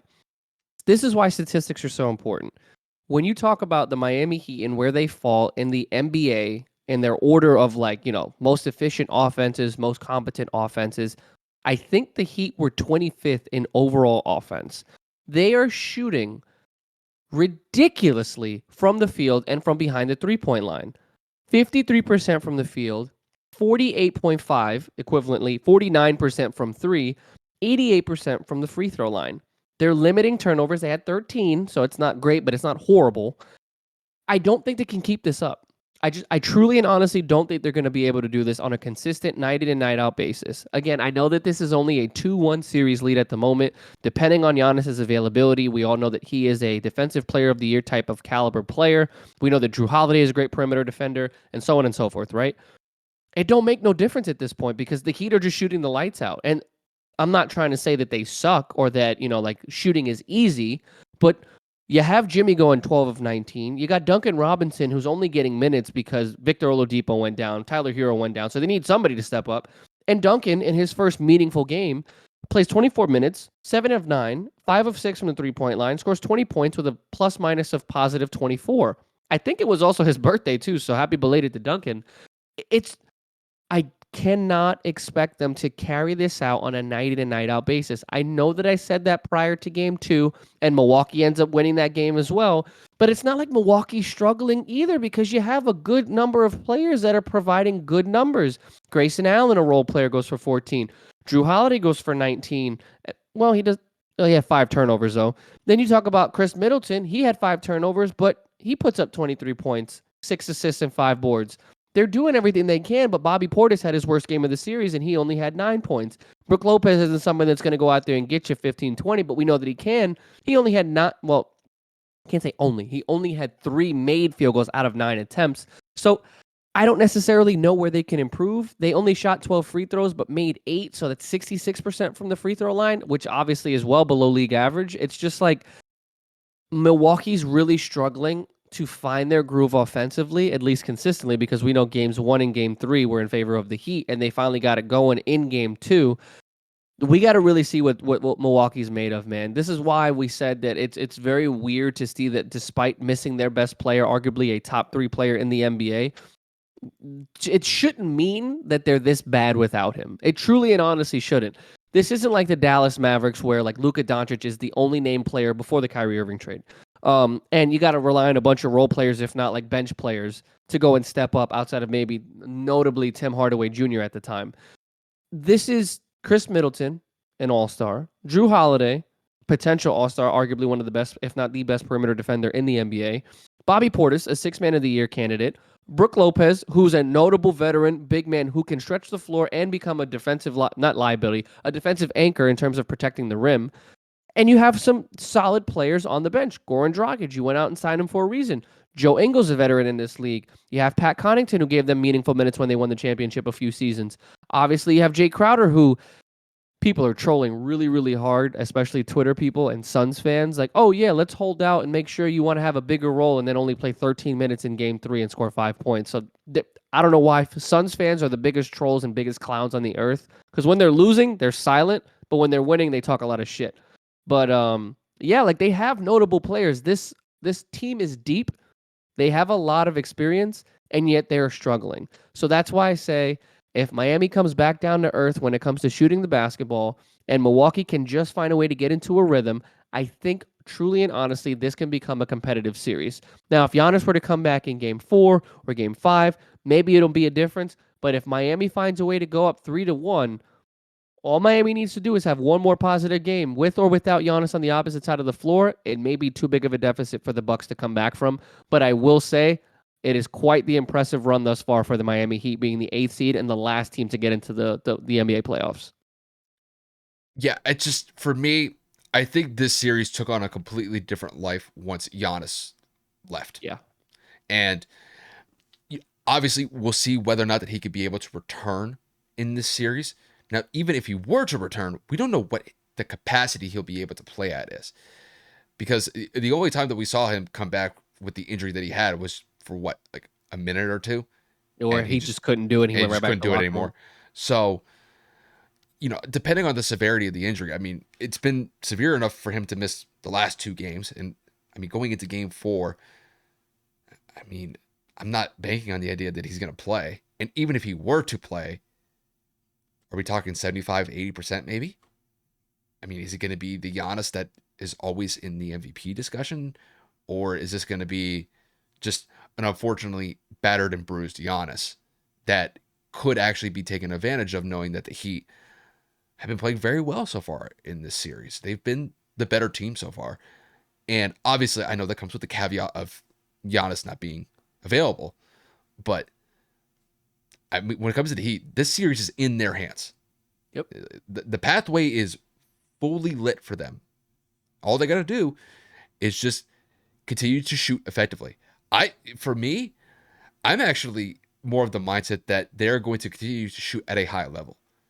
And I think Giannis not being there, I think when it comes to the psychology part of it, I think not having Giannis out there, the Bucks know that the margin of error for them is so slim to begin with, without Giannis, that if the Heat go on this massive run, let's say they go like on a 10-0 run and they're just knocking down their shots left and right, it's very debilitating. And if you had Giannis out there to be able to come back from a 10-0 run is relatively easy compared to not having him. I just think that mentally, it's a much more difficult challenge for the Bucks to be able to overcome, knowing that they got to hit at least probably 50% of their shots in these games. If they don't, they're probably not going to be able to win. I think with Giannis, they could get away with it if they're knocking down about 40-45%. But I think without Giannis, they got to hit like 50%. They basically have to match what the Heat have been doing in the series. I just can't believe how well the Heat have been shooting. It don't make no sense, bro. It's one thing to shoot as a team 40-45%, which is actually pretty good. Right. That's typically average. Was it game 1 they shot 60% from the 3-point line? I think for the field goal percentage, it was damn near up They had like high 50 too. something. They had like 50 something again. Again, it's just like these are just like outliers, like bro. the high 50s. So, I mean, if they're hitting those numbers, hey man, the Heat are knocking their shots down. If you're playing good defense and you're just knocking down their shots, what are you gonna do? That's you can only do so. I like I said, this series is in the Heat's hands, and we'll see what they could do with it. But, Kev, to get this one to you, we're gonna switch gears here. We're gonna talk a little bit about the recent fight that took place in boxing this past weekend, with Gervonta Davis going up against Ryan Garcia. So, did you want to hit baseball before the fight, just in case? We'll talk about the fight first. Okay. So guys, I don't really have much to say about this. I didn't happen to watch the fight. I was kind of catching bits and pieces of it on Twitter. Kev was keeping up a little bit more with it than I was. I was watching the Lightning game, and then the Lakers game was going on Saturday night. So Kev will have more to say about this fight. But even I know Kev said it earlier that he even missed a couple rounds himself, but he watched a lot more than I did. So Kev, I'll let you have the floor on this one. Just give me your thoughts on the Gervonta Davis TKO against Ryan Garcia this past weekend. I mean, from what I could see, first and foremost, like Kyle said, let me clarify. I'm not a boxing fan. I don't watch a lot of boxing. I don't watch a lot of UFC, as you already know from multiple episodes if you've listened in before. I just happened to tune in because it was something that was trending. A lot of people were hyping it up, obviously all over social media, them face-to-face, talking shit. I'm not bringing my wife. I'm not bringing my kid to the fight. Like all this stuff, right? I only know Ryan Garcia from TikTok. I only know him from YouTube. Like the kid that is always constantly just like lightning quick hands, always hitting the bag super hard. Like there's always this challenge or whatever where like I think like random celebrities come and see if they can take a couple punches like with the chest pad against some of his left hand hits, and people always cave because they can't handle it. And I don't really know anything about Tank Davis or Gervonta Davis. Gervonta Davis. But all I know is they were talking a lot of smack between the other person. I know that Davis is an actual boxer on a regular basis. Not to say that Ryan Garcia isn't, but again, he kind of got his name built up from what I understand is social media. There was obviously a height difference. There was obviously a reach difference. There were, all the boxing attributes. They were around the same weight, if I'm not mistaken. But again, just for the sake of height, reach, and shit like that, it looked like Ryan had the advantage. But man, outside of round 1, where it looked like Ryan was actually getting some good shots in, he was making some contact. He had him kind of trapped in the corner, wrapped around the ropes. Once that second round started, Davis kind of took that edge where he kept his hands up. He realized that Garcia was a one-trick pony with just that left hook, as it was previously documented in notes and videos and highlights prior to the fight of Garcia's one-trick hit is literally that left hook. And if you can prevent that, if you can avoid that for the majority of the fight, you just kind of find a way to dance around and get to your spots. Davis knocks down Garcia in round 2. I believe that was the second time Garcia has ever been put down on the mat in his entire career. And it was a good shot, man. He found a way to get around that left hook again, came right back around, left hook of his own, right to the face. Garcia falls, immediately gets back up. It was within a second or two, so obviously the fight continued. But from that point on, the momentum had shifted. Outside of maybe round 5 or-ish, 4 or 5, Garcia, like the fight was in favor of Davis from the scorecard, 10-9, 10-9, 10-9, whatever the case may be, again, from scoring. And then we get into round 7. They're going back and forth a little bit. Garcia's really trying to get into that left hook, trying to get him up. Davis is shorter, so Davis is really it's a little easier, I would assume, to kind of get under your opponent when you're already a couple inches shorter. He ducks underneath, avoids the hit, and then at one point he goes for a jab or goes for a not a haymaker, but a power shot. Again, I don't watch boxing, so I'm Talking thinking about and making it up you as you talking about a right not the rib hook? shot, the shot before, the shot before. You talking about a right hook? Yeah, well, no, it was his left hand because the shot that got Garcia was on this side, and that's Davis's left hand because he keeled over on the right side of his body. Yeah. Yep. So It's a body shot. before Davis hit the body shot, he had made an attempt and it missed.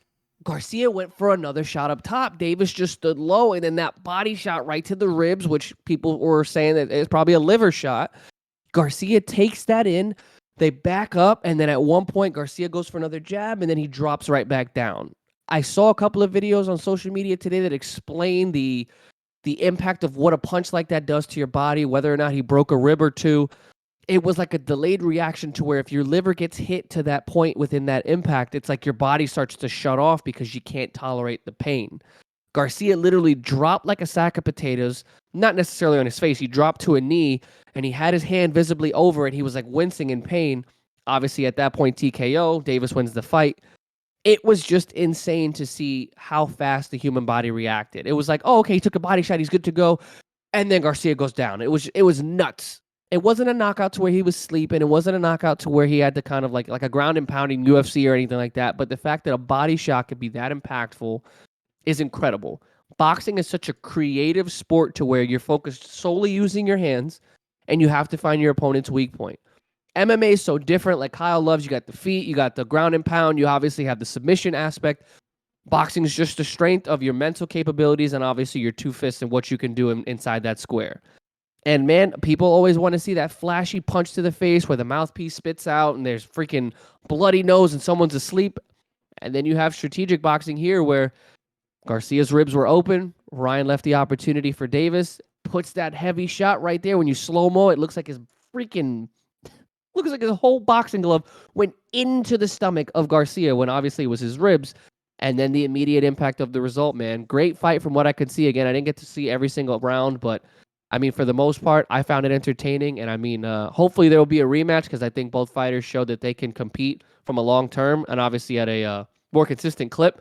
But obviously Mayweather endorsed Davis. Conor McGregor came into the locker room after the fight for Garcia and told him that he wanted to see more of it.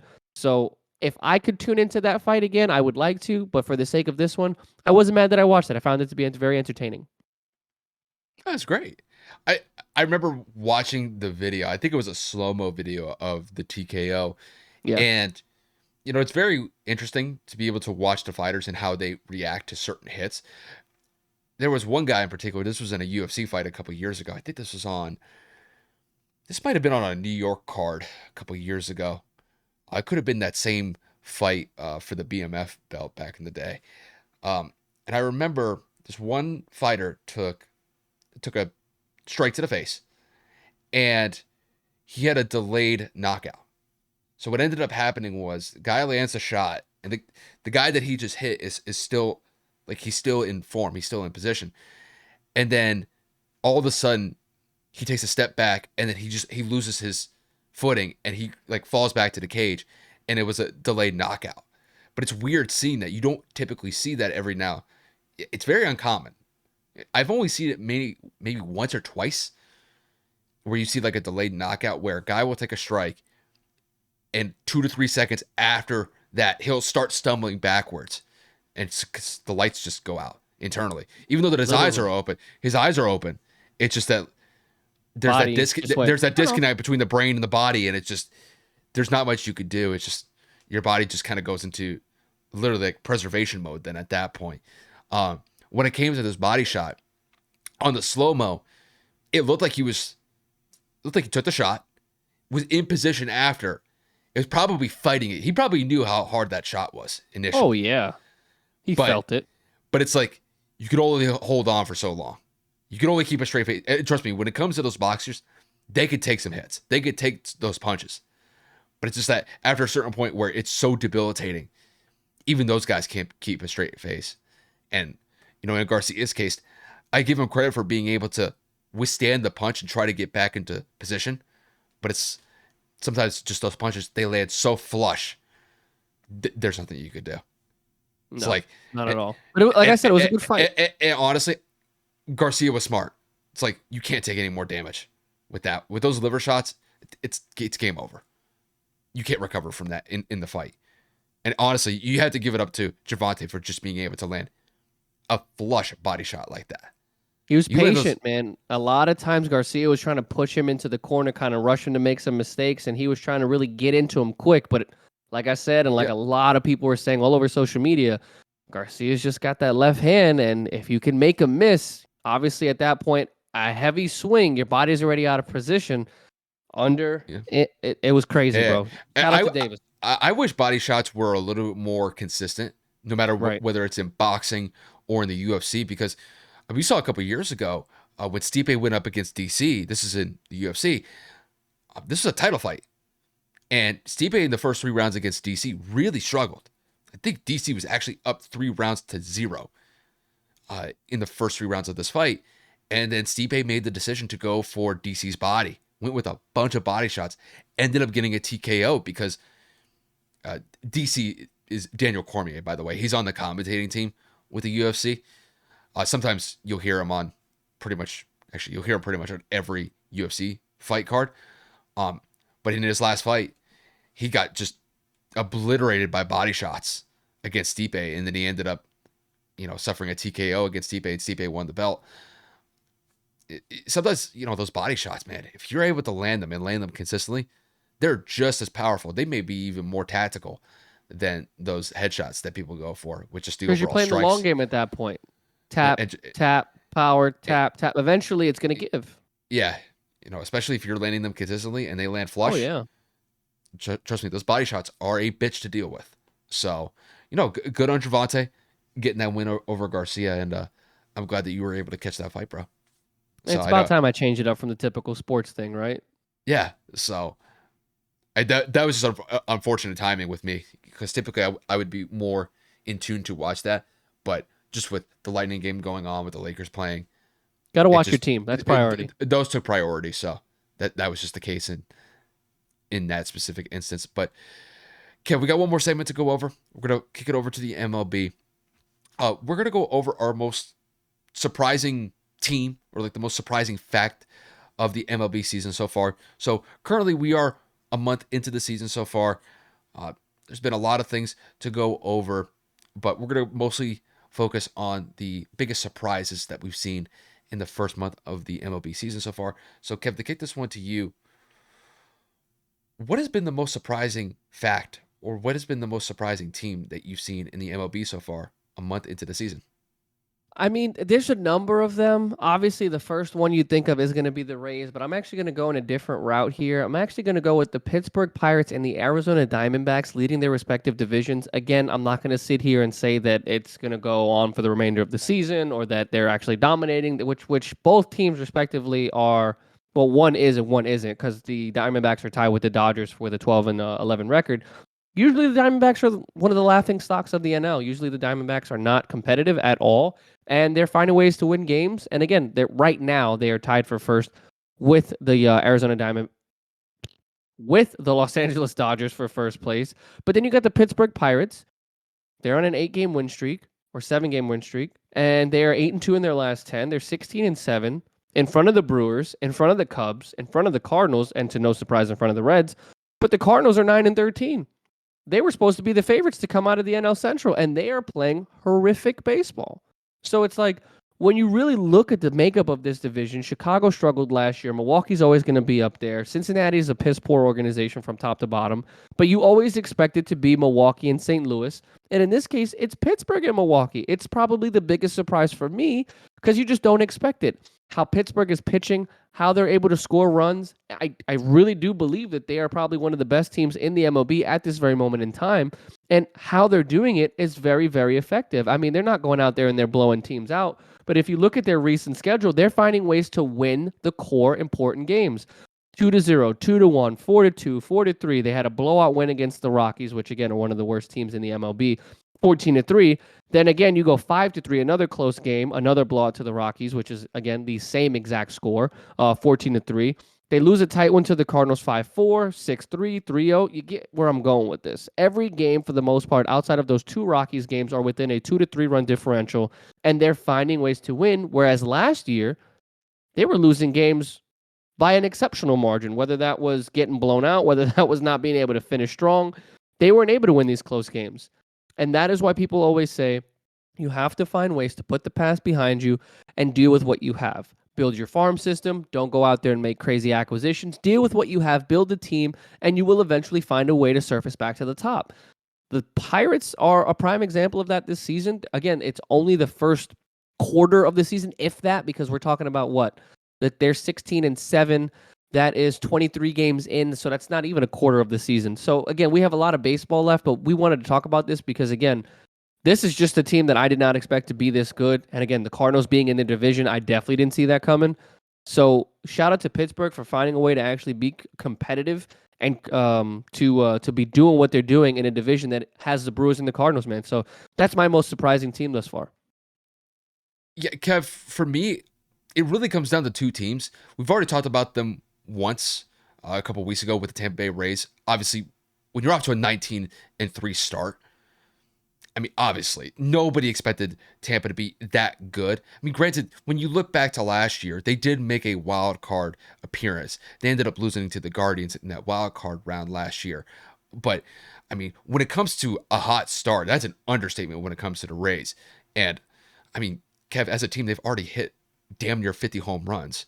Crazy. And like you said, we're not even 25 games into the season. So just offensively, they're getting it done. They already have over 200 hits as a team, which is in the upper echelon of the MLB.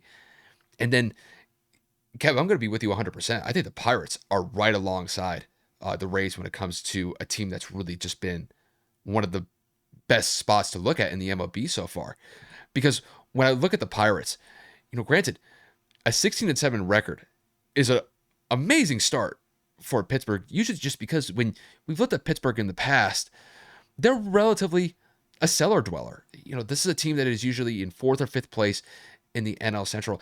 And honestly, it's just one of those things that, maybe this is just a sign of it's early in the season. Is this something that the Pirates can build on for the rest of the year?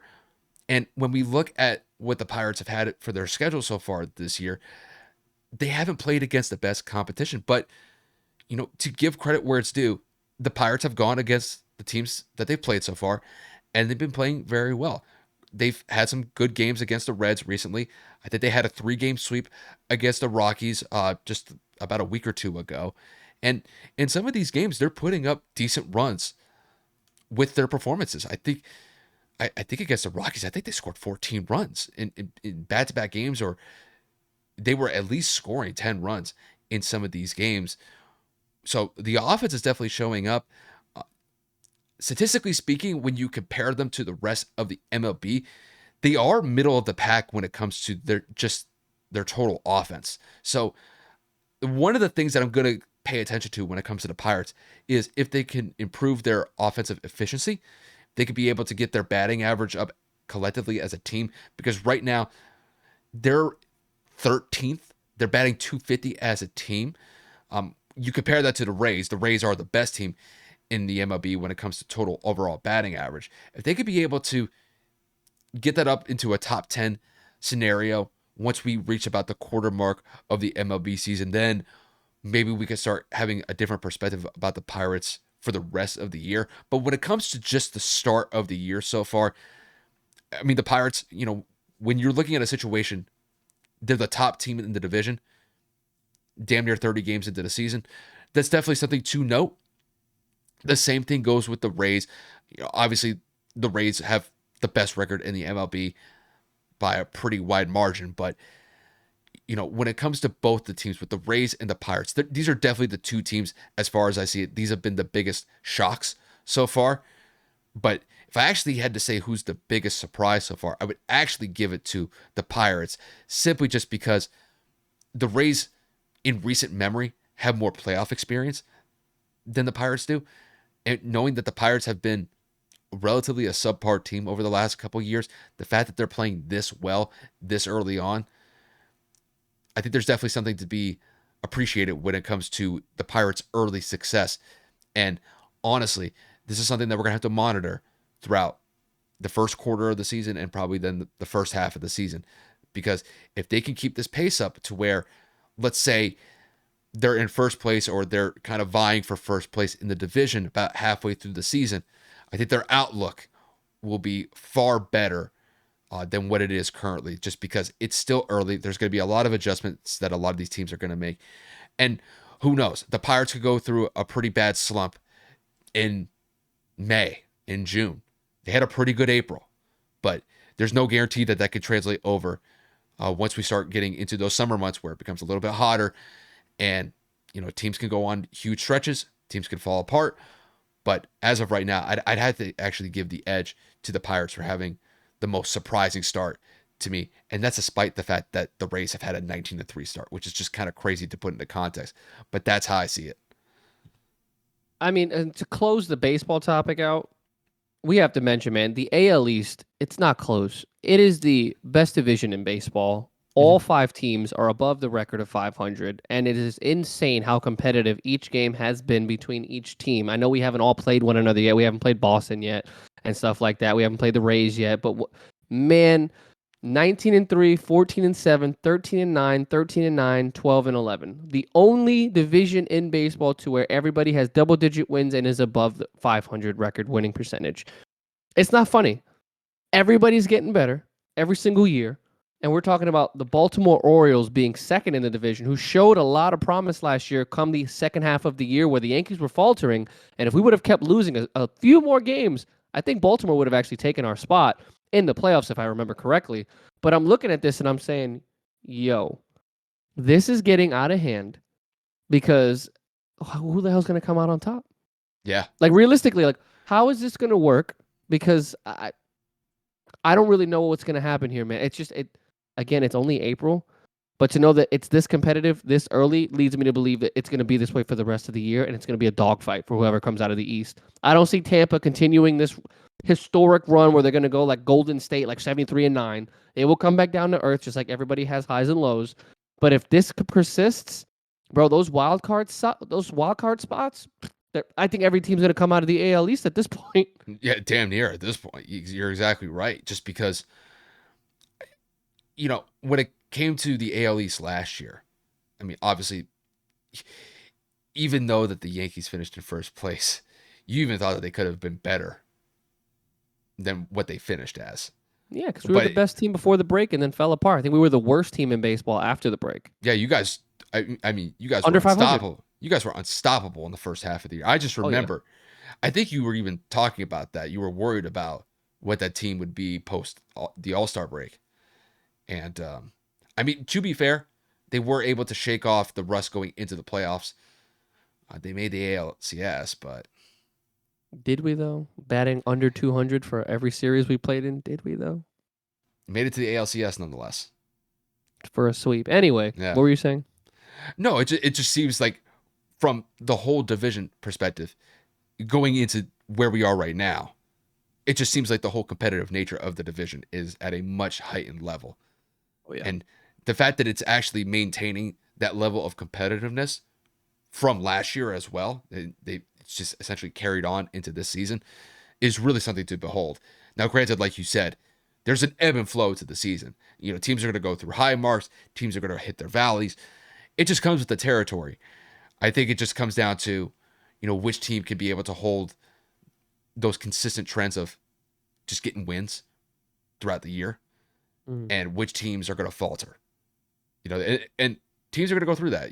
And the results will speak for themselves. The farther we go into the season. And honestly, in my mind, the season really doesn't even start ramping up until probably June.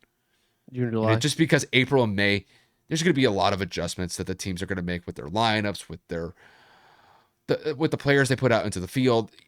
This is the time where you use these first 40 games of the MLB season to kind of figure out, okay, what's our rotation going to be? What's going to be our lineup that we could consistently rely on throughout the season?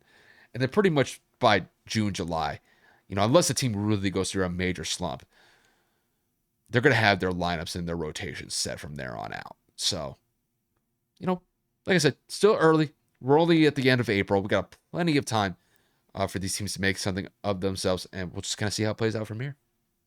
Yeah, but guys, that about wraps up the episode.